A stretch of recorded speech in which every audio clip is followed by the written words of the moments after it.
এক জঙ্গলে ছিল ৩ ডাইনি, লোভী, মূর্খ আর রাগী। তারা থাকত জঙ্গলের গভীরে, এক পুরনো জমিদার বাড়িতে।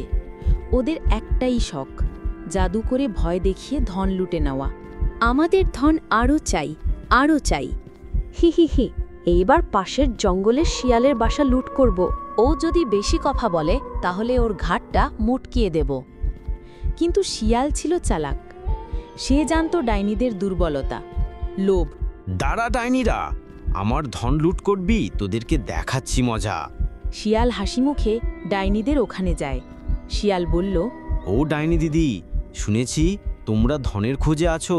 আমি জানি ওই গ্রামের একটা ধনী পরিবার আছে। শুনেছি ওদের বাড়িতে অনেক সোনা দানা ও হীরা আছে। সত্যি কি?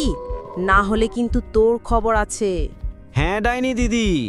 এরপর ৩ ডাইনি মিলে ওই বাড়ির দিকে রওনা দেয়, এবং যেই না তারা ঘরে ঢুকবে তখনই সেখানে তান্ত্রিক চলে আসে। তান্ত্রিক বলে, তোদের এত সাহস, তোরা আমার বাড়িতে চুরি করতে এসেছিস? তোদেরকে দেখাচ্ছি মজা। এই বলে তাদেরকে মন্ত্র বলে এক জাদুর বাক্সে বন্দি করে ফেলে। এদিকে শিয়াল বলে, কেমন লোভে পাপ, পাপে মৃত্যু। এই বলে চালাক শিয়াল ডাইনিদের সব ধন নিয়ে চলে যায়।